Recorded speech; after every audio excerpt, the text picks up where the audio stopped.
you hear about this thing called Gamergate? So who hasn't? Well, I think it's coming back, and it's coming back in the form of Sweet Baby So is Gamergate 2 Electrical Boogaloo? with babies.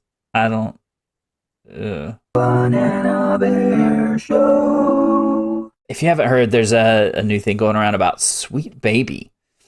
This is a group of people who take it upon themselves to go to gaming publishers and tell them how to be more diverse and inclusive and all this BS that we don't care about. And they make games actively worse.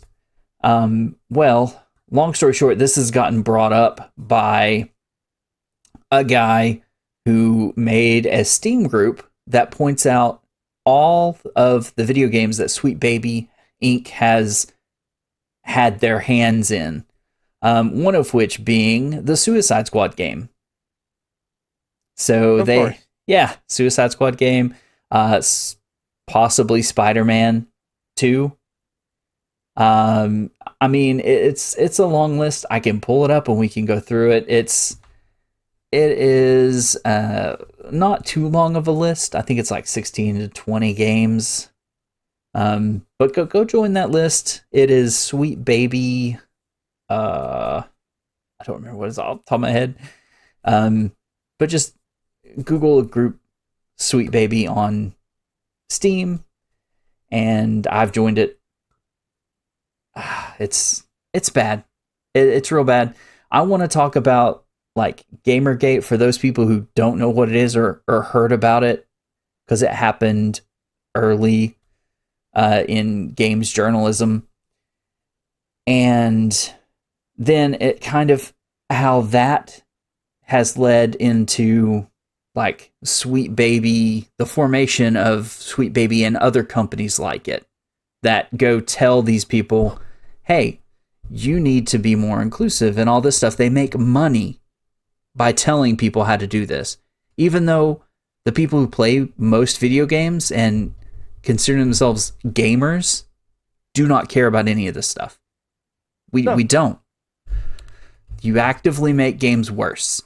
So in this first video we're going to watch, this is by Side Scrollers, awesome YouTube channel. There was a guy that was back. He did some covering of it. He was right there with Medicare and all the other people that were Gamergate activists, saying, hey, listen, there's these people that are in the gaming industry that are basically getting with each other and then writing stories about each other. Mm-hmm. And it's just worse. It's a rabbit hole. So let's take a look. Right. So,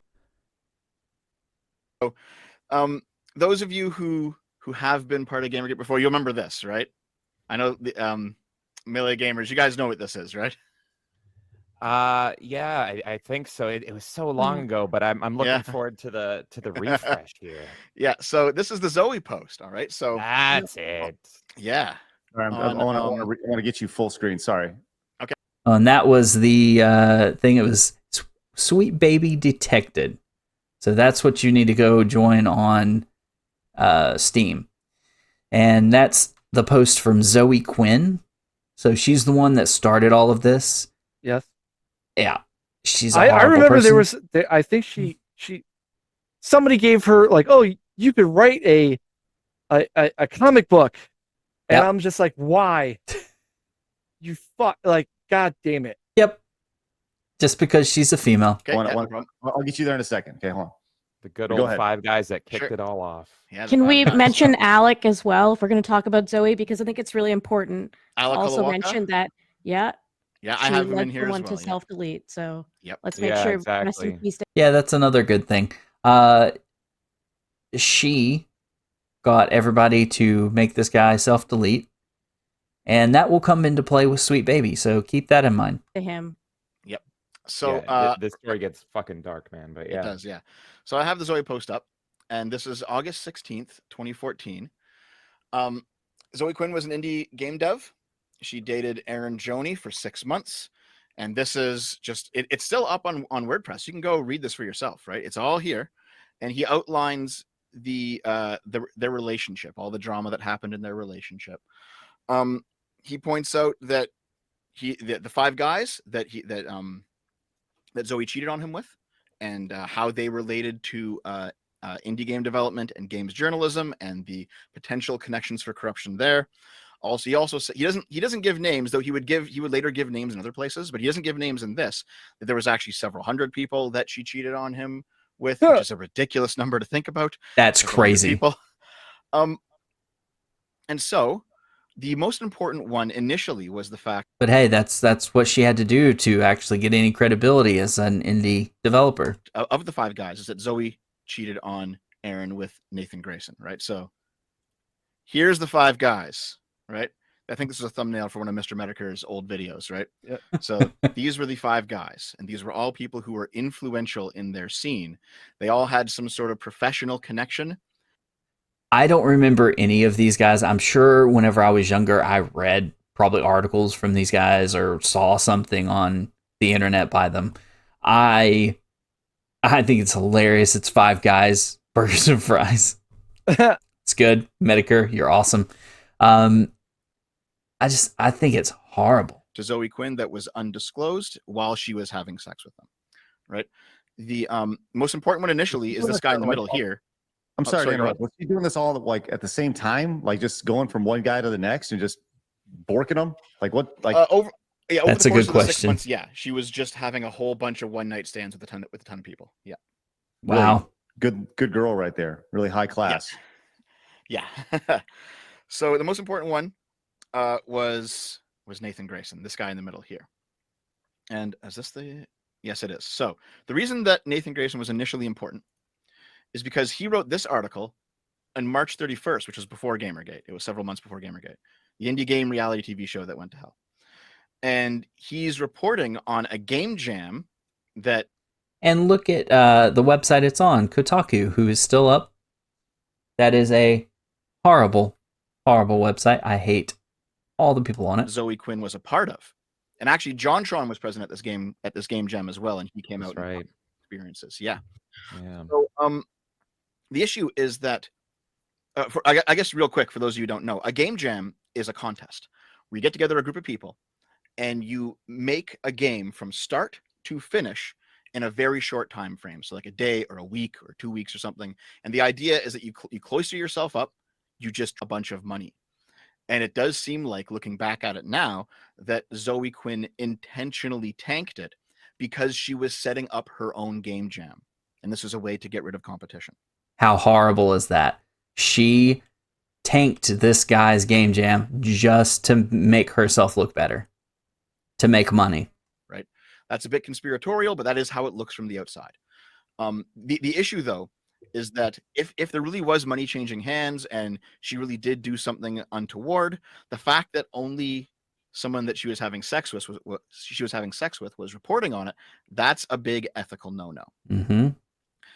So what happens is, this is the copyright strike that Zoe Quinn filed against the YouTuber Mundane Matt, because Mundane Matt had to talk about the Something else that we've talked about before: people, YouTubers specifically, filing copyright strikes against other YouTubers because they can. Monday Matt. If you guys have watched the Ralph thing, he was the one that did the thing with Ralph and Medicare again, because he was the one that got doxxed, but he is the man that started Gamergate. Okay. Wow. Yeah. I did not put 2 and 2 together there. Zoe post. And she wanted to get out ahead of the story, so she filed a DMCA. It was a false DMCA. She used the process. She used the process illegitimately because there was no cost. This is when the ball really starts rolling, right? 2 days after. So I did a deep dive on it. Sargon did his first video on it. A whole bunch of people were on Twitter talking about it. Everyone's making videos. Everyone's talking about it. There's chat rooms being made. The people on streams are talking about it. This is when the this was probably the height of the actual journalistic integrity stuff. Everyone was digging into these people to see how the five guys connected to Zoe, how they connected to other people, what kind of corruption were we dealing with here. This is when everyone was digging, right? And so you saw like infographics like these were posted all over the place. Like these people all pay Zoe Quinn, and these are all people who have reported on her. These people are all affiliated with her, and like people, you had tons of graphics like this going on. Does this stuff look familiar to you guys, Melee Games? Oh, 100%. Yeah. I remember Oh all my sorts of things like this. Yeah, this is a massive blast from the past, and it's just pottery. It's all coming back together. It's all coming back. The Jim mentioned sex for favors. Oh God, it was a wild time. Yeah, sex for favor. Oh my God, that was a great. I don't know who he got through that voiceover, but it was fucking hilarious. That was actually it. But number two, do these? You wonder if there's going to be a graphic that looks like this that says why the media is silent. These people all work with Sweet Baby Inc. or no. Yeah, so the big thing they're talking about here is just major media is just silent right now on Sweet Baby Inc. as whenever the whole thing with Zoe was coming out. It was media silence. Nobody's writing anything about it. Nobody's making any comments. Why is that? One can only assume because they are hand in hand trying to figure out how best to navigate this situation. Yeah. Because they're scum.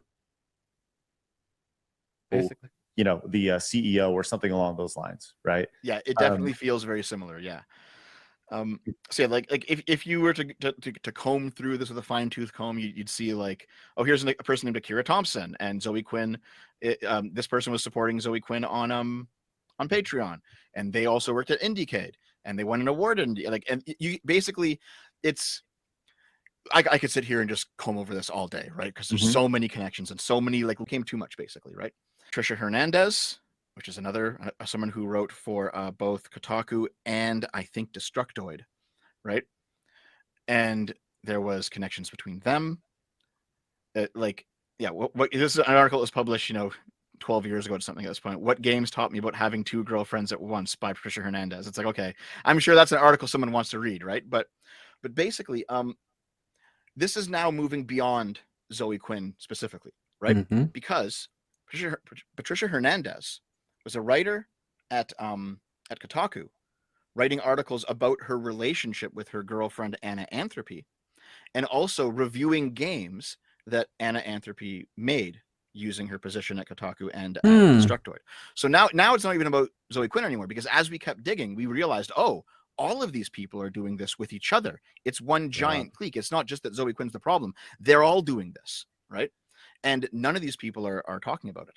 So I remember there was an analogy back in the day. I can't remember who made it, but it was pretty much like Gamergate's like if you busted like a drug den and it was just two people doing meth, and then you find out that the meth was sold to this guy who was tied to the government, and then it's just this huge rabbit hole that just keeps going and going and going. Yeah. So while it started, like a lot. Yeah, a week and change after the Zoe post. Steven Totillo. Yes, Steven All Totillo. right. Yep, he came out. Him a hack one time. he is kind of a hack, to be honest, but there was actually an early Gamergate win at this point, because both Kotaku and Polygon updated their codes of ethics to demand that all of these connections be made public, and they also banned their reporters from financially contributing to developers on Patreon. Shouldn't that have been something they should have thought about before? This is so stupid. It's like, why are you helping your friends? Obviously helping your friends. I understand, pulling somebody in and let me review your game, but disclose that, hey, this is my friend. It's as simple as that. Hey, this is somebody I know.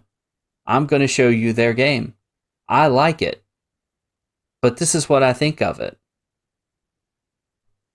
It's that simple.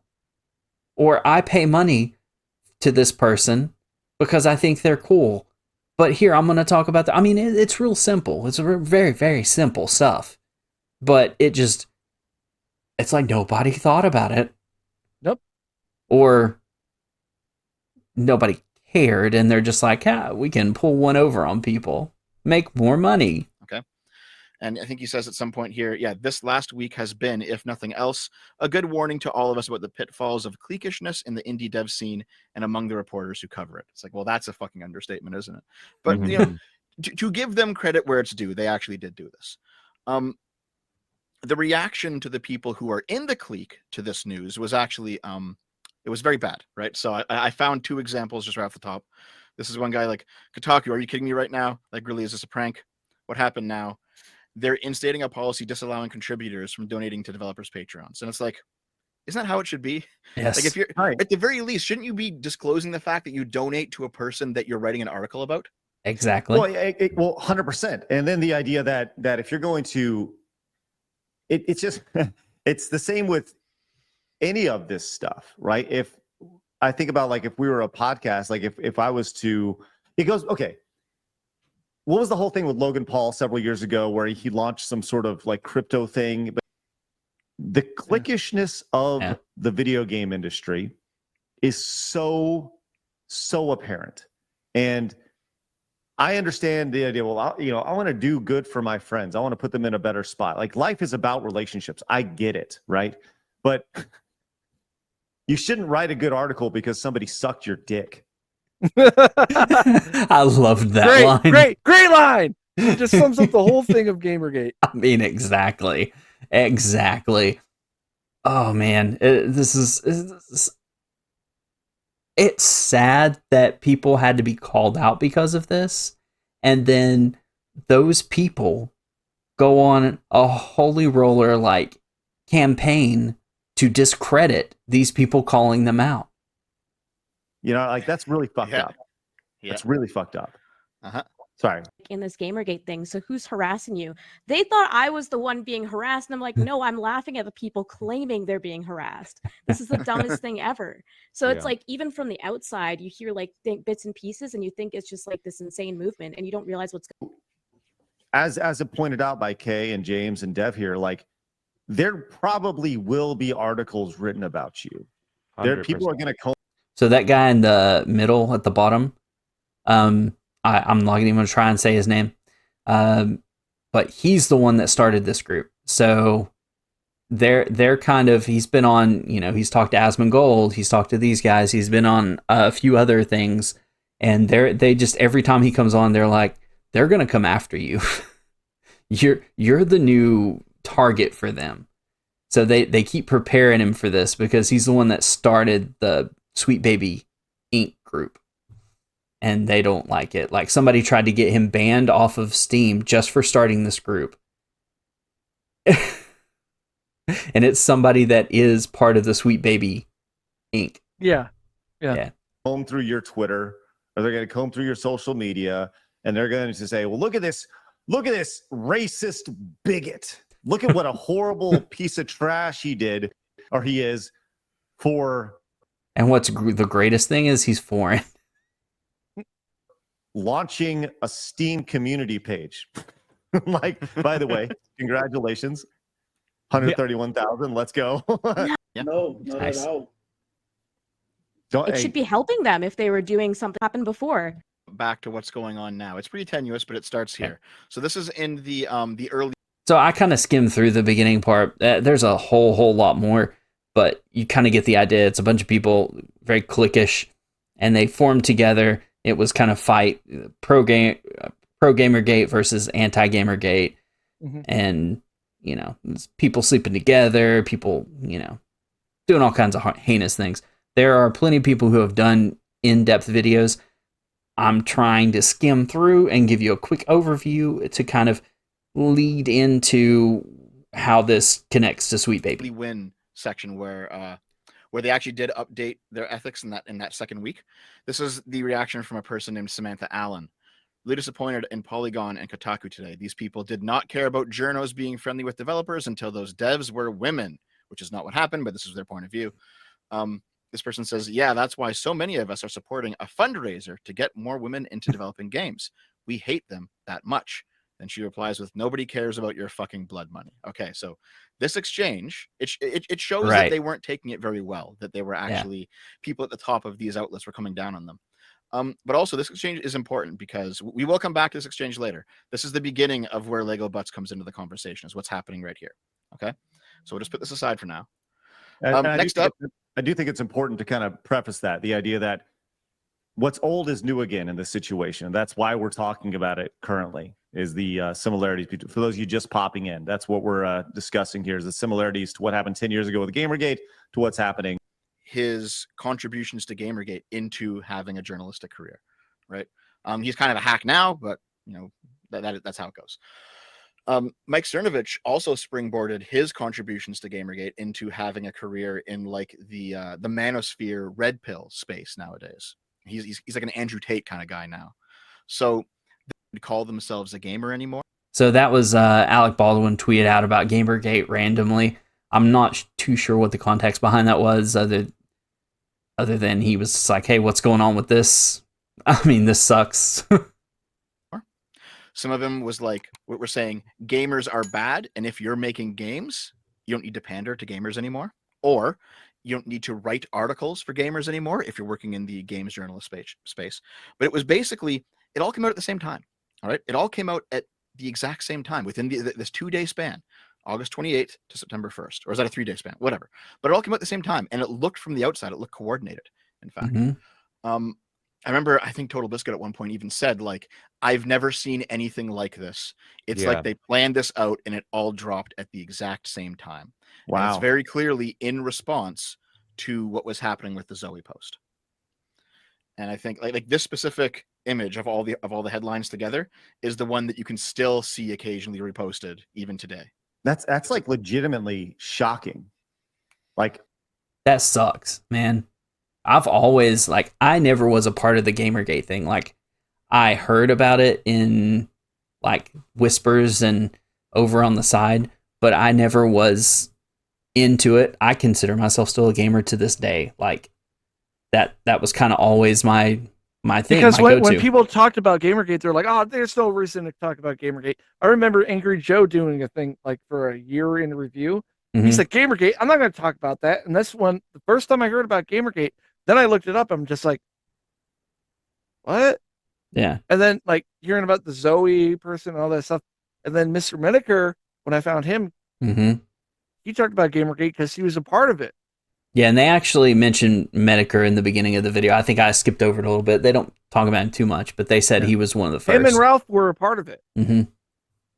Like, that's how they got big. Yeah. Honestly shocking that it's so coordinated. And you don't need anything but gaming. A generation of lonely basement kids started wearing shiny blouses and pinning bikini babes onto everything they made. Started making games that sold the promise of high-octane masculinity to kids who were just like them. So that was her description of gamers. It's not a very flattering one. Yeah. Her second was the description of the wider gaming industry and the creators and the press, like the whole thing, right? Public conversation was led by a games press. She's talking about back in the 2000s at this point. Public conversation was led by a games press whose role was primarily to tell people what to buy, to score. And if you can't see the byline, it's Leigh Alexander. Products competitively against one another, to gleefully fuel the team sports atmosphere around creators and companies. But our job isn't about being a reviewer anymore. It's not about telling people what to buy. It's about providing spaces for people to discuss what and whom they support. What? These straw man game journalism ethics conversations people have been having online right now are largely the domain of a prior age, where all we did was negotiate ad deals and review scores and scraped to be called reporters because we had the same powerlessness complex as our audience. Now, part of a writer's job in a creative human medium is to help curate a creative community and an inclusive culture, and a lack of commitment to that just looks out of step, like a partial compromise with the howling trolls who have latched on to ethics as the latest flag in their onslaught against evolution and inclusion. So, what? Like, if that's what you want, go somewhere else. Literally go somewhere else. You are trying to force your thoughts and opinions and everything on me. I just want to come and read about a video game. I don't want to know about your ethics anymore. They'll go on YouTube and they'll look up a reviewer gameplay. Game journalism is dead. Thank goodness. because it needed to die a long time ago. That sounds like it could be written today. Yes. It's all the same buzzwords. It's had smaller and smaller sales numbers. People who actually play the games are getting angrier and angrier. Yep. And this was the thesis. This was the blueprint that she laid out. And it's been going on for 10 years. And of course, you have to ask, where is she now, right? Where are any of these people now? They don't have the influence they used to have 10 years. Guess where she's at whenever they go look up her Twitter. Sweet baby. Well, and that's the question. I was actually looking to see OnlyFans. This Lee Alexander. That would be hilarious. Girl. And by the way, I'm pretty sure I know this is her, as I found Lee Alexander over on Twitter. I'm guessing this is her. She, her, I think right so, here. Yeah, that's Lee Alexander. Yep. Pronouns in bio. There you go. PIB right there. Tells you everything. Pronouns in bio. So she is in everything in narrative design. So she wants to tell the story. She wants to tell you about the story. So that's remember what that Lee word Alexander too. Narrative design. Mm-hmm. Alexander's up to today. Yeah. So she has like her own deep lore. That's too much to get into. But also, if right-leaning e-celebrities dipping their toes into Gamergate began the transformation into more of a culture war thing, these articles hyper accelerated that. Because now you had the entire internet that was fucking angry at everyone, right? This was when it blew up into a shit show, because it wasn't just let's dig up these people's past and see what corruption they had. Now people were pissed. They were outraged, right? Mm-hmm. This is probably when people came to you, Craig, and said, "What is your stance on Gamergate?" Because they were going to everyone and asking that, because now the gamers are pissed. Ethics to happen, and for that. The anti-Gamergate people came after the escapist. Wow. Just for allowing. So real quick, the escapists, they had no stance on it. They allowed people to talk about it and did not, talk against those people, did not kick those people out, did not ban those people like everyone else was. And they got shit on for it. It's funny too, because like I was thinking about this. Remember, we were around when it happened. G4 got relaunched and all that shit. Mm-hmm. Same fucking shit, man. Yep. It's anything to do with gaming that isn't based off of like an actual gamer. It's all fucking woke agenda bullshit. Mm-hmm. Because these are reject writers who couldn't get on over at the Washington Post or, some. I have to make a difference. I have to have inclusivity, and these fucking basement or attic dwelling gamers with their mansplaining and shit need to understand that a trans black person needs to be the main character of every goddamn fucking thing out there, because they need inclusivity, and your transphobia is sickening. I identify as a sheep. Bah. Allowing the ethics discussion, just to even countenance the idea that this could have been in any way about ethics, because there was some real harassment happening as well, but it also was definitely about ethics. Okay, so they kind of go into a little rant here about who was really harassed and was the harassment real, because there was some stuff like Zoe would post a comment saying that she somebody did this on Twitter, and it was like a minute after it was posted that she was able to repost it. And it's like, did she use a sock account and post it herself, or was she really being harassed? We don't know. We can't prove it. Everyone gets harassed if they have a opinion of something. They're like, for example, when we cover like lol cows and shit, and there is a thing on a video that we recently did about Otherkin, right? Yeah. And I have one person saying like, what was it? They're saying like, hey, look, I blah, blah, blah, blah, blah. No, sorry. It was not about Otherkin. It was about that Truffles person. They're like, I'm a trans person. I don't take drugs. That being said, this person's a piece of shit. Like, they even with the opinion that is true, you're gonna get some lashback. And then some people are like, oh, they said my rating sucks. They're harassing me. That's not harassment. Nope. That's showing your opinion. Fuck. Yeah, it's people disagreeing with you. That's fine. That's good. Well, But- and to kind of further that, bringing it back to what's happening right now with Cabrutus, Mhm. right? He's opened up this thing. He has this thing, and once again, there are bad actors in every way. You know, there's the vast majority. More than 10 articles all coming out within an hour to each other. It was like an embargo breaking, right? This is when the Gamers Are Dead articles came out. And Total Biscuit was really also Total Biscuit, JonTron, and Boogie2988. They were the big YouTubers who were talking Thought you'd never hear that thing in this. about this. And in fact, there was a stream with these guys. I was there, Sargon was there, Mr. Medicare was there. I think Mundane Matt tried to get in, but he wasn't in time. But there was a stream where we were just talking about, we were just shooting the shit and talking about all the things that were happening, you know? It was wild to be in the same call as these guys, because they were all way bigger than me, but we were all doing videos on it. You want me to get Boogie on right now? Do you have him on the phone? I- Publishing articles about his involvement in Gamergate, like before this the was- guy's corpse was cold. Oh, within a yeah, week this to be in the is same call as these guys, because they were all way bigger than me, but we were all doing videos on it. And Alexander liking the tweet, you know, shit like this. You have people right after he died, these people started publishing articles Talking about his Total involvement Biscuit? in Gamergate, like before the was- guy's corpse was cold. This was within a week of his death. And A what do you bunch of them think this published is gonna articles. do to us? Like, I remember, like, man, you're making me mad reminding me about this shit, man. And because I had Same so here. much love and respect for Total Biscuit, I Mm-hmm. completely forgot about this, and I'm getting mad 10 years later. Like, This the is man 2018, literally yeah. was just talking about wanting ethics in games and wanting you to like disclose like backdoor deals and all this stuff, and then he passes away sadly due to cancer, and immediately articles are coming out spitting like on his grave. Just Yeah. what do you think we're gonna do? Just be like, okay, you guys win. It's like, no, this just made it go on and on and on. And I remember this. I got furious back in the day. Like, even like back whenever he passed away, I didn't care about politics. So it was like he was more towards the left. And I would listen to his podcast, him and I can't think of their names now. Jesse Cox and somebody else, I don't know.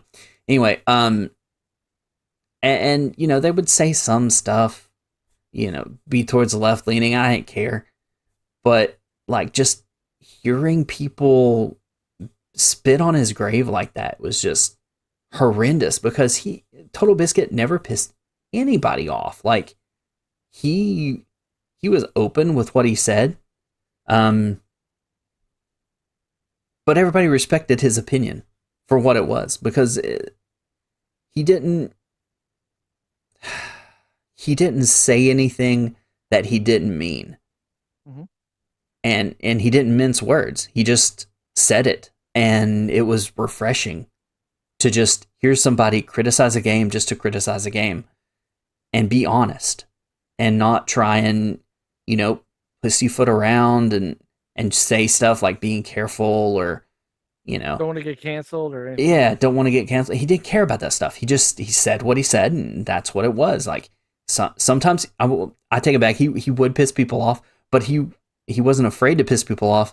And usually those people would get mad for a second, and he'd be like, "No, listen, this is what I meant." And he would clarify, he'd restate what he said before, and he's like, "I don't dislike you. I just don't think your game's good." I mean, it's just people who want to stand on people's graves and say how bad they are. It's ridiculous. The fires kept getting stoked. It was insane. This was 2018, so this is when the progressives had a lot more power online. Like 2018 to like 2021 was like the peak of their power online. So they were coming into their power at this point, and so a whole bunch of articles came out shitting on Total Biscuit right after he died for his participation in Gamergate, which was fucking unhinged. Insane.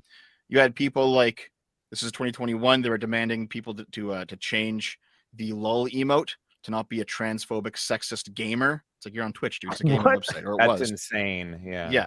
So like you had a lot of stuff like this start that would crop up every And if you didn't know, that is Total Biscuit's face that they're asking to be changed. few months of people trying to like just scrub the internet of Total Biscuit's existence. Wait, hold on. Was it? I can bring it back. Hold on. Was that a thing? The LOL thing? Like, what was it? Yeah. Rejection in the gaming space by people on the ground of things that are very progressive. I'll just speed run what happened over the next course of the year because it's not that important to this, but just real quick. So, for example, this is a screenshot from their mailing group called Game Journal Pros. One of the journalists in their mailing group leaked the entire contents of their mailing list, and this is how they leaked it in early September. And this is how we discovered that all of those articles actually were pre-planned. We discovered like all the Gamers Are Dead articles, they planned that, and it was talked about. And sorry, what? How did this? So they form a terrorist group. They kidnap her. They beat her. It's implied they. So that is a big jump here. So they leak the newsletter, which is basically explaining how all those articles were definitely leaked at the same time, released at the same time. And then they jump and they start talking about how SVU, Law and Order, had Logan Paul as a Gamergate guy. And like they had a whole thing on how Gamergate is fake and stuff in SVU. And Logan Paul was the Gamergate guy. He was the guy saying, like, they ended up in the show, Logan Paul and his group of friends kidnapped a girl, and they alluded to SA and all this stuff, and then Logan Paul ends up getting shot by Ice-T. They rape her. They have like storehouses around New York City. They're going around. I know Oliver was there. Oh my God, that's a name I haven't heard in a long time. Well, here's the thing, like Oliver kind of went like lefty after Gamergate was done. Like people kind of went their own separate ways, right? Like I know, like she. But that's the thing is like, bro, this is actually really fun. Weirdly, that was a fun time. Nice. The film. guy from Ted. Yeah. I think the first time I was on your show, Craig, like client on Sweet Baby. So Phil Fish still exists in some way. These people don't go away. That's the being on like, what was it, NCIS or whatever it was. Was he? I didn't know that. I know some people got mad at me last time I talked about Gamergate on the show because I said that there was some legitimate harassment in Gamergate, and I did do some confronting with her of the old days, and she did share some things with me, and she did get actually harassed. That part wasn't made up. In my personal opinion, show me proof. The thing is, people always cry.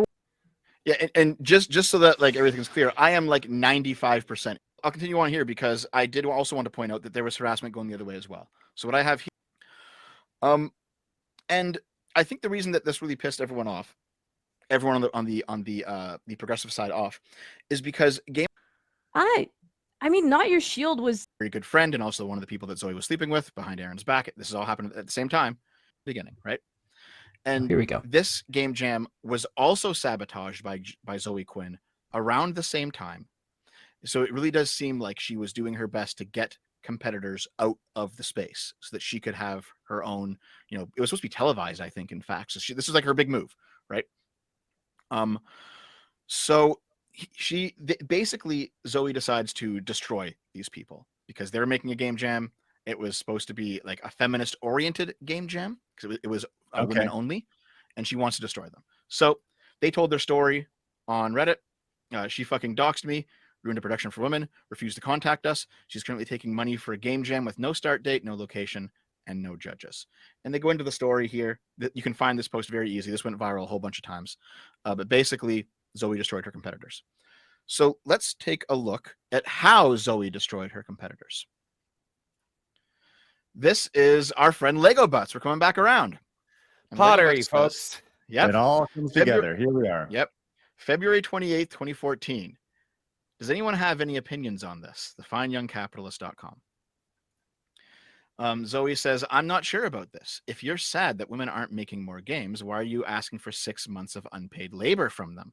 That's how she spun this. It was supposed to be like a women give the Fine Young Capitalists their pitch for games that they can't make themselves, and the best pitch will be voted on, and then the Fine Young Capitalists will help them make the game.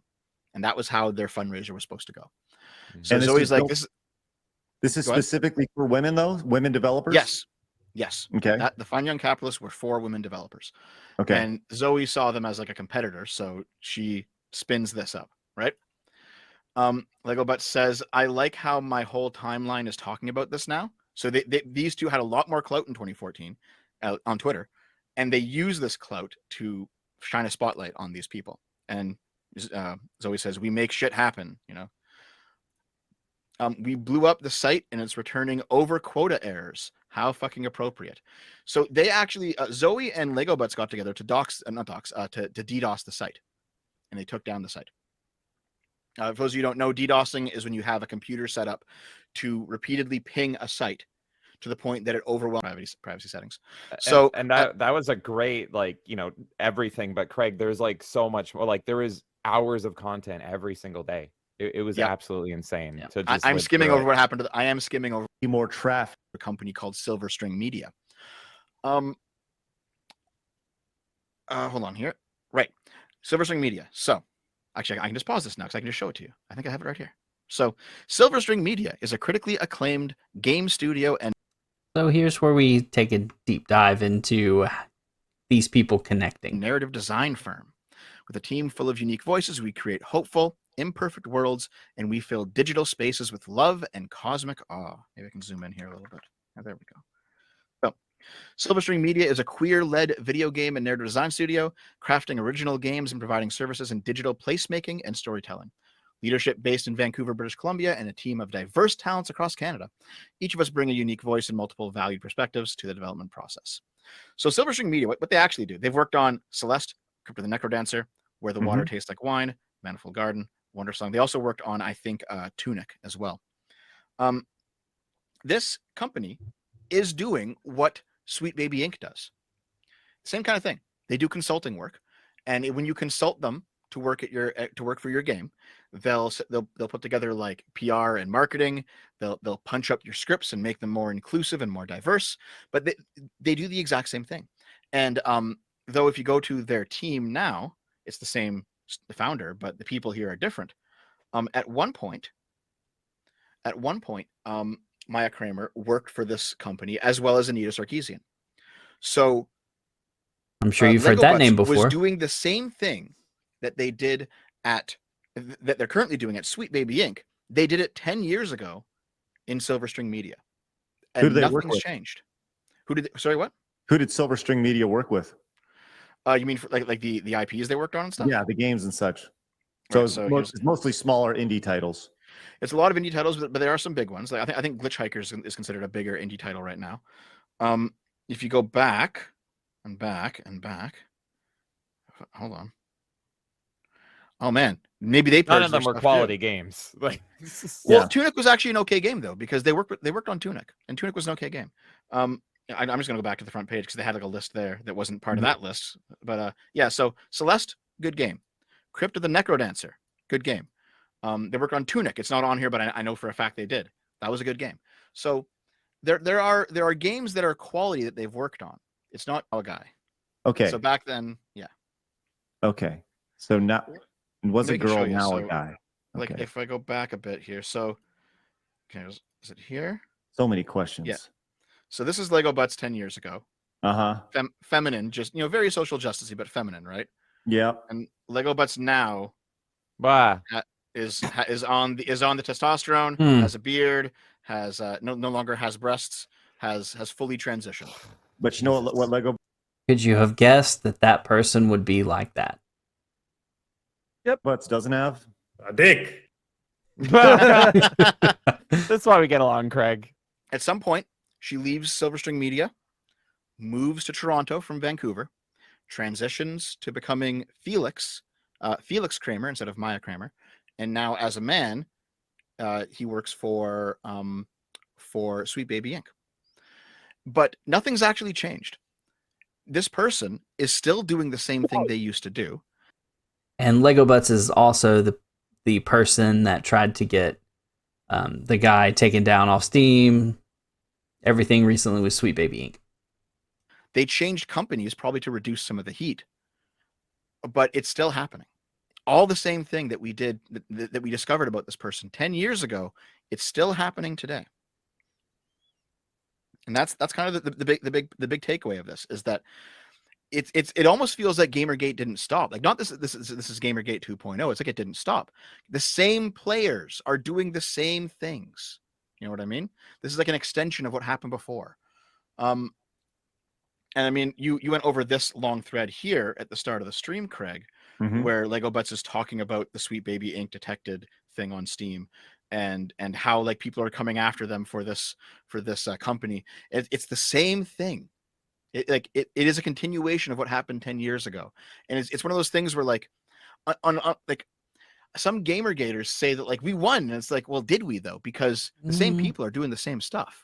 You know, they like, some of them might have had to like change jobs or change companies. Some of them have changed names, but the same stuff's happening. That there is way more of us now, and there's The best line. Company primarily settler, community arts advocate, and organizer, software developer, and leader in the IDM industry. She co-founded like my local grocery store. In fact, Hearing term they use apparently. Everything went down. Written about in this article here. They go written about in this. Comes to Zoe Quinn. She has a like, she's not legally culpable, but she has a part to play here for sure, morally. And then this guy's sister works with the same clique, this room, and they're going to beat you up. Okay. they're gonna level up. So here's where it gets even more devious. That's what they're going to do. They do to you. Not this. It's such a bad line too. They're gonna level up against me, you know. You're gonna level up. You're They're the gonna big level up. boss. Oh my So, God. so just right at the end, that's probably the most disturbing part of this story, is that Alec Holowka kills himself indirectly because of Zoe Quinn. She has a like, she's not legally culpable, but she has a part to play here for sure, morally. And then this guy's sister works with the same clique, the same group of people doing the same stuff. Like it almost seems heartless. You know what I mean? So if you didn't catch that, the guy that Zoe caused to self-delete, his sister is working with Sweet Baby. So, real quick, I'm going to go into this other video in Demion. He did a good video breaking it down even further. It's just, I'm going to go towards the end, so let me find that. What's up, everyone? It's Endymion, and there's been an explosion of information circulating all over Twitter and other places when it comes to the sweet, stinky, putrid baby and their stain upon the masses of video games. I figured for now we'd be good. There couldn't possibly be more. But like Goku achieving new levels of Super Saiyan, this story keeps getting more powerful and insane as time goes on. Now it turns out we may have found a connection to Sweet Baby's inception, and it connects in a really bizarre way that you need to see in order to believe. Beyond this, the founder of the baby has been found to call white male players as picky babies. And Suicide Squad, which has obviously failed and imploded in front of Warner Bros. Discovery's eyes, has decided that not only are players wrong, but Suicide Squad is Warner's future. Yay. There's that keyword there, by the way, impact. They want whatever it is you're making to change how things are done. That's the key initiative here, and what I want you to zero in as we go along. So it's not enough that you're from an underrepresented group or that you go by whatever pronouns that you do, but you also need to be politically and socially aligned with these ghost companies in order to receive your grant. Then you are overseen by these groups to ensure that what you're making is pushing what they want to see. Okay, very cool. So then you're probably asking, who the hell is controlling these companies then? Who are the people behind? So he's talking about some of these companies that are formed like Sweet Baby. They go out and they want to make production companies that make video games. They want to make them more inclusive. So they're saying, hey, if you can get a more diverse company together, we will give you money. Not very much money, but you know, you're kind of under their thumb at that point. And they can say, well, you got to do this, you got to do that. And they're pushing these companies to be more inclusive and to shove all this bullcrap, all this change into the video games. So they are actively recruiting developers into these silos. Behind this? Well, one of them is this person named Jenny Robinson Faber, who according to their bio on the Weird Ghost website says, Jenny, she is a queer white settler, community arts advocate, and organizer. Settler. Software developer and leader in the IDM industry for over 15 years. She co-founded the video games arts nonprofits DMG Toronto with Cecily Carvey and Alex Litch, and Gamma Space Collaborative Studio with Henry Faber and Dan Toliver. In 2015, she joined the board of the Toronto Media Arts Centre and became its operations director in 2017. Yeah, you read that right, fellas. They unironically refer to themselves as white settlers in their public professional biography. You can smell the white liberal woman guilt from here, but surely that is a one and done expression, right? I hate that term. I absolutely cannot stand that term. So this person, let me get back to where he's talking about her. You might notice the last They're living name. on Treaty 1 territory in Winnipeg. They are a writer, game dev, according to their bio. Eileen, she is a queer and disabled white settler living on Treaty 1 territory in Winnipeg. They are a writer, game dev, and community organizer advocate with a background in theater, games, poetry, and health communications. They have a PhD in communication studies from Concordia University and have published extensively within and outside of academia. They are a co-founder of both Weird Ghosts and Baby Ghosts with Jenny Robinson Faber, as well as a member of Gamma Space Collaborative Studio. They have also worked as the general manager of Infinite Ammo. Oh, so the white settler bio description isn't just a one and done sort of thing. You could almost say that it's a mandatory identification term that's designed to easily triangulate and point out who the white people are amidst the crowd here, which is just wow, dude, wow. The inner hatred of white liberal women is truly one of the greatest jokes of the modern era. Yes. These are so light and refuse to give a description of the person in fear of being raped. Ultimate white savior. Circle back for a second. What was the name of that second founder? Eileen Holowka. Holowka. Where have we heard that name before? Where have we heard that name Also, before? Eileen is in control of another company called Infinite Ammo. What the hell is that? Well, if you go look that up, it turns out Infinite Ammo was started by a man named Alec Holowka. And if you look deeper, you then realize that the man who started Infinite Ammo is actually the same Alec Holowka who ended their life after Zoe Quinn accused them of abuse without any proof.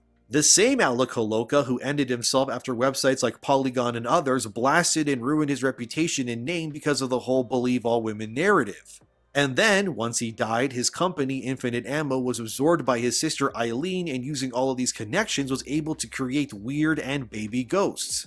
So the man who died because of the baseless accusations of Zoe Quinn, who is pretty much the progenitor of Gamergate, is having his legacy used to fund and create startup companies that politically and commercially erase people like him from the industry, all in the name of virtue signaling. This is some Jack Reacher level connections we're talking here. I feel like I'm going to be sniped through my window by a they-them assassin just for talking about this stuff. But there it is, fellas, right in front of you. The progenitors of Sweet Baby and the transformation of the video games industry is intrinsically tied directly to the very same man whose death was caused by Gamergate itself. How does that make you feel? Wrong. That infuriates me. That these people are able to use a guy that was pushed into self-deleting and Self-deleting. it's still like his legacy is helping them continue to do the same things they've done in the past. This shit never ended. It just continues on and on and on. Really sad. Yeah. I think there was something else he All says. done and made by the same group of people. Are you convinced? Well, let's go to the Game Developers Conference where Kim Belair, the founder of Sweet Baby, who might I add, fits the bill to a T in terms of what Weird Ghost looks for in someone they invest in, was talking on stage about how her vision for her company works to change the game industry as Weird Ghost puts it. So, this clip is from her GDC talk a few years ago, around the time when Sweet Baby was first You founded. seen that? It's a little bit of a longer clip, however, it's worth watching for context. Let's sit down, get comfortable, and peer into what Sweet Baby aims to do, shall we? And so I want to put on that, like, very mercenary hat for a second and talk about the way that we decide how we're going to sell the art that we make and how we're going to approach the audiences that we make it for. Because I think so often when people like us get told, from higher ups or from society at large, this isn't what players want, it's not a conversation about content, it's a conversation about demographics. And I think that in our industry and in so many creative industries, if you want to look at film and television and any art form, we start treating our core demographics as a fixed and static value, something that does not want to change and something that is locked in place. So despite the changing face of audiences, despite the changing face of conferences like this one, we still look at our core demographics and say, okay, they're white, cis, hetero males. And we cater almost exclusively Hate to those them. words. And the problem is that we don't just cater to them here's something that we think you'll enjoy. We cater to them the way that we cater to a picky baby. We feed them the same thing that we know that they love, and we keep on feeding it. We're like, here you go, you love it, eat this, eat this, eat this. So that then when they get anything else, they react as a picky baby would, which is be like, whoa, no, thank you. I do not want this. And we've actually done this so long that what we're doing is creating an entire nation of picky babies, and they make us scared to deviate from what we actually want to do, just in case these picky babies don't want to play our games. And we've made a lot of progress. Obviously, I don't say this to completely go just give up. We've screwed it. So I want to do better than this, because, and I don't say that to be oh, you know what, I'm going to dismiss all the hate and the abuse in our communities. But I do like to imagine that when we look at white guys, and there's several of you here, I think that when we look at you, we say, okay, you can't possibly enjoy this. But I think they want also, and maybe you want also, to experience new and different stories. I think we need to step out of this rule that white men can enjoy fantasy worlds, aliens, sci-fi, monsters, anything, so long as it's through a lens that looks exactly like them. Because if that's the kind of person that we're always going to cater to, you're never going to innovate. You're never going to change things. You're just going to keep feeding the picky baby. And we cannot continue to try to create art under a system that is going to bar innovation for fear of a picky baby throwing a tantrum. Hey, maybe we can invite white dudes to play as other people and experience different things through someone else's eyes. And if they don't like it, we have to start thinking we're not losing, they're losing, and we're losing because we're going to let them stand in the way of our progress and our innovation. And I think that we need to stop thinking that our core marketing demographics have to define the exact demographics of our playable characters and of our cast. And instead, we start to have to assume that players do want new stories, and that if we bring joy to our broad audience, it's going to encompass our core audience as well. Representation is this abstract idea. We're seeing it as this weird kind of thing that we can paint over what we're currently doing. But if we start having these conversations as facets of narrative, as facets of marketing, as gameplay, as art, I think that we're actually going to be able to move beyond it, because when we sequester advocacy into this one series, what we risk is preaching to the choir, and while you guys already know this because you're here, what's old to us can be innovative to somebody else. So the goal, as you can see, is to reshape the industry to fit their new world image. Sounds pretty much the same as what was done back in the day. And it seems like remember those people called Nazis? Yeah. There you go. Stamp. Yeah, it's just went into secrecy. And this thing has still been going on. And I love the fact that now people know about companies like this. Mm-hmm. Because that's the thing that's the big draw of this whole situation. Is that because, for example, I knew, but I didn't. Mm-hmm. You know what I mean? Mm-hmm. I knew that there's BlackRock and all that stuff in Hollywood, but I mean, was it in, what is it called? In video games? I don't know. And then you see, of course it was. Of course it is. Mm-hmm. That, you'll be dumb not to think that. Right. Think of the Last of Us. Bro, that game was garbage. Yep. And it had a very big push for playing as a trans woman. Yes. It was a trans woman. Mm-hmm. Why else would a girl that, unlike the other characters, to literally beat the shit out of somebody with their fists. Right. Dude. Yeah. Just fuck, dude. Like, I don't like the world anymore. And what makes it worse is it's built on top of a guy that was sacrificed for this movement. But he's not even a martyr. You know? Right. I mean, he was steamrolled over and then his sister takes his company and builds up all this BS around it and is now pushing all of this stuff. It is probably making a shitload of money. Yes. Yeah, they make a shitload of money. That's why they do it. They don't do it for inclusivity or anything like that. They do it to help their pals out.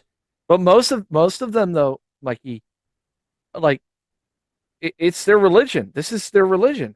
Yeah. Like the exclusivity, they'll die on this fence. They'll die on it because they are the right ones. But the thing about it is they can't, like, they say they're moral and all this stuff, like they put themselves on this high pedestal of morality, but like the second you even push against them, it's like all of this shit comes out where it's like, they're not moral.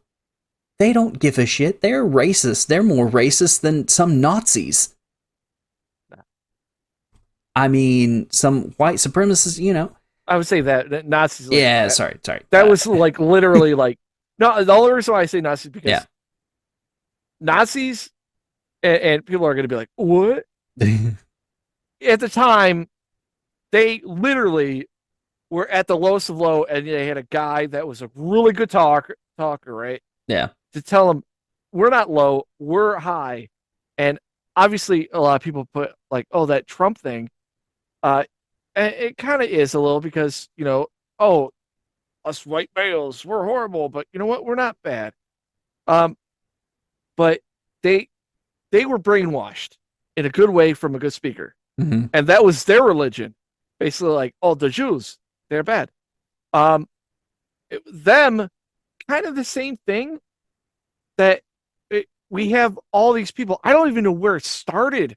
Yeah, that's like, hard to say. Because like we did the whole thing about the otherkin where I showed you that stuff. That was before this got big on Twitter of having our pronouns and all that shit. And that Pandora's box cannot be shut. I understand that. Yeah. But people got to realize, man, if this shit is, this is racism and sexism. It's flipped on its head because it's like, oh, there's a reason why everything it touches, it destroys. Movies now suck. No one's going to movies. Oh, it's because of these white males. Stories suck. Yeah. But they won't listen to that because we're picky babies. We're not picky babies because guess what? Nobody had an issue when the main character of Aliens was Ripley. Yep. Oh my God, that's a good character. Nobody will say that. Even as early as Wonder Woman, that movie coming out, Strong Woman had one sexist joke in there. Who cares? Haha. Women don't eat men. They just eat dick. Whatever. That's funny. Whatever. But then you see that, and then you see the sequel of how it just changed. It's not because of their exclusivity. Because guess what? If we took it to that face value, that means gays, trans, women, all that stuff have shitty stories. And we shouldn't focus on them because they have shitty stories because every story we have with them in there sucks. We should just do it like that then. Because if we're picky babies, you know, life experiences and all that stuff. Okay, every experience that I played as that type of character, it sucked. So guess what? I don't want that. Yeah. And that's what you're getting with a lot of people. People that didn't like it sucks. We're talking about now. Before all this, nobody talked about the shit. Nobody really cared. Yeah. But now it's so forced in your face. You're like, stop. During Pride Month, I hate rainbows. I hate them because they're fucking everywhere. Yep. It's not like I hate gay people. It's that you keep forcing the shit. And it's fucking blasphemy and fucking dumb as shit that the fucking, when people talk about it, the shut off is they're dumb, racist, all that stuff. It's not we're going to look at your viewpoints. It's never that. Nope. And it's that angers us more. Mm-hmm. That is just fucking. If your logic is that you think you're doing the right thing, then why can't you debate that with actual logic when we're talking about, look, I don't care if I'm playing as a tranny, like space alien in a thing. Make it a good story and good gameplay. What the fuck? Yep. Is it that hard? Is it that hard to do? That you have to focus on the aspect of fucking, we have more black people in here. Yeah. Cool, bro. How about the story? Well, we wasted all our time thinking of how many black people we should have, to how many Asian people we have, and we have to make sure there's no white people that are good. Cool, bro. Where's the story? Like, the story suck. Yeah. Nobody could tell me that Last of Us 2 had a good story. It did They not. could just tell you this. Okay, what we knew about, the little girl, she's gay. Oh, okay. What else? Oh, the character that we all liked died. Oh, what's about the story? It's very depressing. Oh, okay. Story. So, well, it's about revenge, but she never gets her revenge. That's not a story. God damn it, dude. Like Saints Row, they give it like it was on PlayStation Network. It was free. Mm-hmm. I downloaded it. I haven't like played it yet because I remember the fucking first scene. I saw it because I was a big Saints Row fan before, and Right. literally just the amount of cringe made me kind of vomit in my mouth. Yeah. This is all gen characters that had no point, and it wasn't like stupid, like, oh, this is mindless, like Aqua Teen Hunger Force. Yeah. It was mindless, like the plot was so dumb that why would I give up my time and play this game when I could play another game that may be a multiplayer shooter, which this is the reason why everyone plays multiplayer shooters. There's no fucking story. You can't fuck it true. up. Even when that Call of Duty World War II, Mm-hmm. that was the big inclusivity that I could not stop laughing at. Because you're playing as the Germans. Yeah. And then my character dies, and then I see my character. I was a black female Nazi. And I'm just like, inclusivity, huh? Well, they took the Nazi swastika off. They're just regular Germans in World War II, you know? Part of the Axis power, yeah? Like, dude, come on. Yeah. But don't worry, Destiny, has more inclusivity because they make a robot gay. Like, we even like it's sad too because like you were doing the gaming like reviews and all that shit for the website. Yeah. And I think Andromeda, what was it called? Oh my god, what was Mass Effect. Yeah, Mass Effect Andromeda came out. Mm-hmm. And the first thing was the graphics were garbage. Mm-hmm. What the fuck? And then two, the story was like really dumb and woke. Yeah. And it was like woke at the weird places. Mm-hmm. And it made no sense. It encompassed it like the attributes that we all now know. That like fucking once you see like two woke things in a game, you're like, it's over. It's not gonna be a good story. And Spider-Man did a great job of masking it until the end. And then once it got like hardcore, you're like, you ruined the game. Yep. Like, I don't even want to play it anymore. And I've already bought the season pass. Fuck. Like, everything we love is dying. Like, comics are dead, and games make too much money for them to die yet.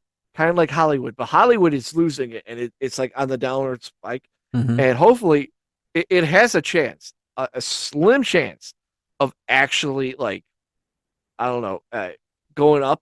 Because I mean, how like other countries when like Godzilla Minus One came out, I'm like, oh my god, a fucking good movie. Yeah, I saw a mansion, literally, when it came out just recently.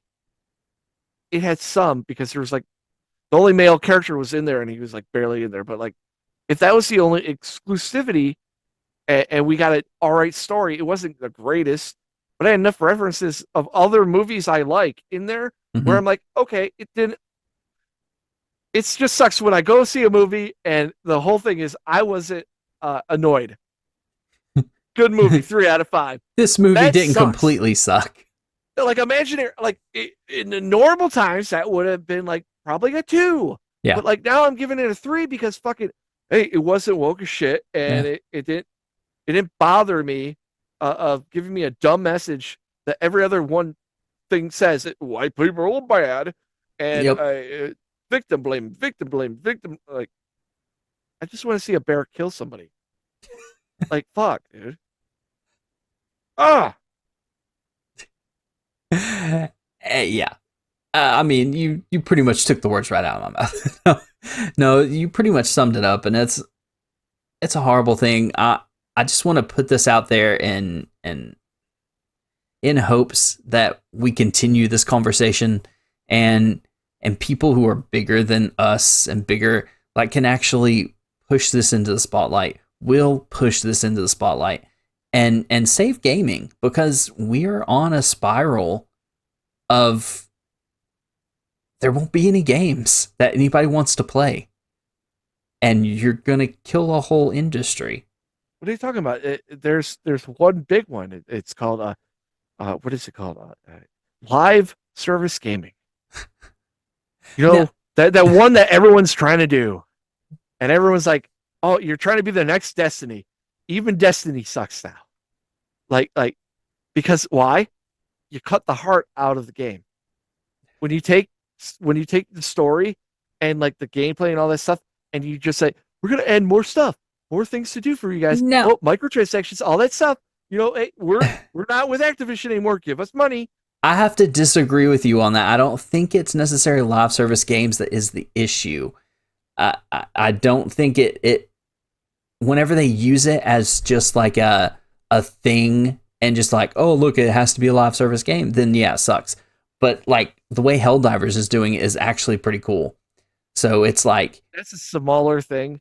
Yeah, it's a smaller thing, but it shows that it can be done. Like if you put enough time and effort into it, you can do something that is actually meaningful. But with every Helldiver, Mikey, you have like what was the other game that came out around the same time? Season whatever. Oh yeah. Skull and Bones or Bones and Crosses. Yeah, it's like a live service game. Yeah, and it was literally just take everything fun that because everyone was expecting that to be, oh, let's just make a game like a Black Flag, but without the the Assassin's Creed stuff. And everyone was like, yeah, that's what we want, and not. Yep. Like it just sucks because when you could just rely on indie games sometimes. And like the Helldiver thing, like that's not an indie game, but that's not a AAA title. Right. But it's going to get a lot of money because it doesn't piss people off.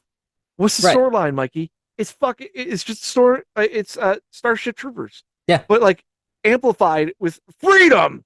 Like democracy. Yeah, and although it's making fun of America kind of. Not America now. I'm talking about America like, 9/11. Like fucking diplomacy, America, and like freedom. Democracy. It's making fun of corporate America. It's like world government corporate America.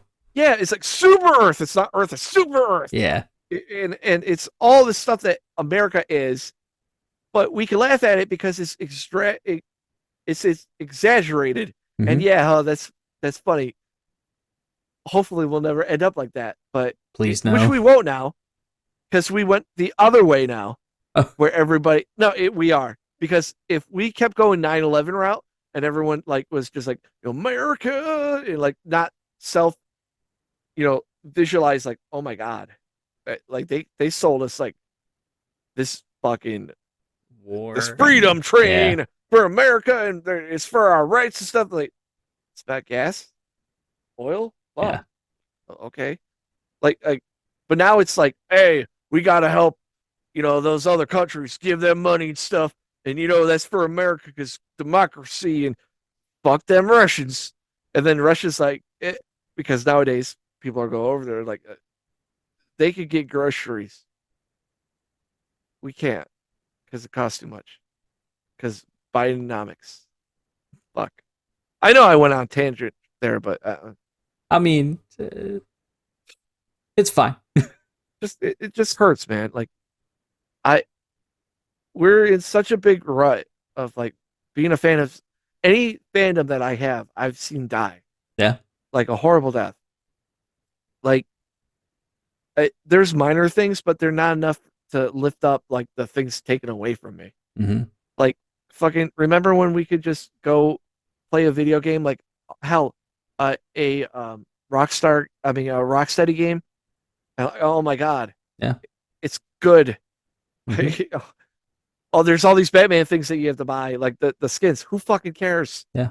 It wasn't the microtransactions or the supply drops, all that bullshit. It was just buying it, which you've seen it tilt back to just being that, right? Mm-hmm. And now everyone's like, oh, just give them what they want, just over fucking price it. Fine, whatever. It's not a mobile game anymore. But now that doesn't even help because they have to put their narrative in there. Yep. The narrative pisses off everybody, except for the ones that don't play the game. Yep. But thank God we got our, our Asian robotic, half autistic, trans, half black character in there with, the strap-on dildo and, with the rainbow flag bumper sticker on her ass or his ass. Prozoophile.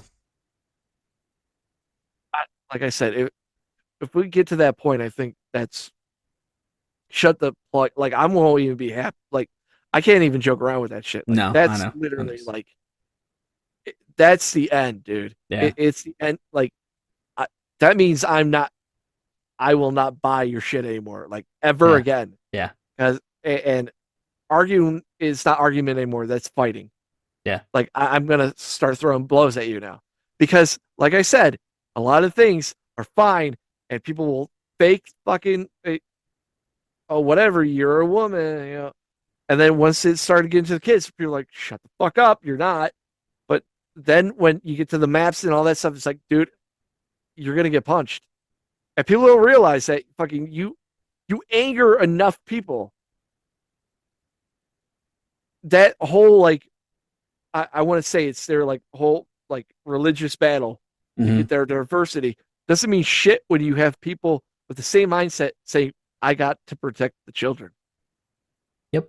Because that morally thing can't be debated or anything like that. You are done. And that's when the big flip happens. Because now I used to think everyone's going to realize how dumb it is. And that's happening, but it's not happening fast enough. Mm-mm. Where now they're just like cranking it out. They got to crank out more and more and more. Where if that map and the zoo thing happen, fucking, it's not going to even have to go to that route. It's going to get annihilated, and you're going to see a lot more fucked up shit because you're going to have the people that are going to like, because we've seen it, we've seen the tweets trying to defend it, and then those people are going to get doxxed, and they're going to get found, and that means, oh well, we got to ban ARs. No, ban fucking like knives too, and cars. And other speeding objects, because nothing's going to stop the people that want to protect them from protecting them. You know what I mean? Yeah. I look insane with this like thing behind me. Yeah, you do. Going on a rant, it's kind of psycho. Yeah. But I don't disagree with what you're saying. Like I completely understand. Family, that's the thing. Like I sound like a psycho kind of. I know because they're going to extremes. So the argument against it has to go to the same extremes. Right. But the sad thing is, although it sounds psycho, I'm right. Yeah. I'm right. Your delivery is a little psycho, not your message. This guy's blue, damn it. Yeah, that's pretty much what we need. Just see, it's blue. But with that, yeah, just spread the word. That's basically what you need to do. Spread the word. Understand that Gamergate never ended. It's just, it changed forms. People are hiding. We need to pull them back out into the light. That is what this YouTube channel is, pulling people into the light, showing you, normies and people who follow this stuff alike, that this stuff exists and this stuff is just hiding from you. It's just, it's like you see something out of the corner of your eye and you go look and it's not there. Like that's what this is. Because that shit look. is just in your brain. This is actually Shut up. It's happening. It's happening. The reptilians are back there feeding you lies about what's in your meat. It's actually bugs and shit. Making our frogs gay. It's not that level, but it's fucking close. Yeah. I mean, it's because, this is real, like, stuff that's happening. And we got to call it out. And with that, go to YouTube, Banana Bear Show, and check out our other videos. We do all kinds of videos on this, mostly locales. I have started doing this. I'm going to start trying to do more of these, like calling out more mainstream stuff. If you guys want to see it, I'll probably still do it if you don't want to see it sometimes. Just watch the Cyrex videos. Be fine. Cyrex. He's there. Cyrex and Chris Chan. There you go. And Daniel Larson's out there too. But yeah, we have a whole playlist, locale playlist. And be sure to leave a comment. Tell us what you think of Sweet Baby and how much they suck and how much they're making games and other things are making movies suck and what should we do about it? Let us know. And we'll see you next video. Bye. The next video game, I swear, if it's gonna be like a robotic trans woman, I'm gonna be like, yeah, I called it.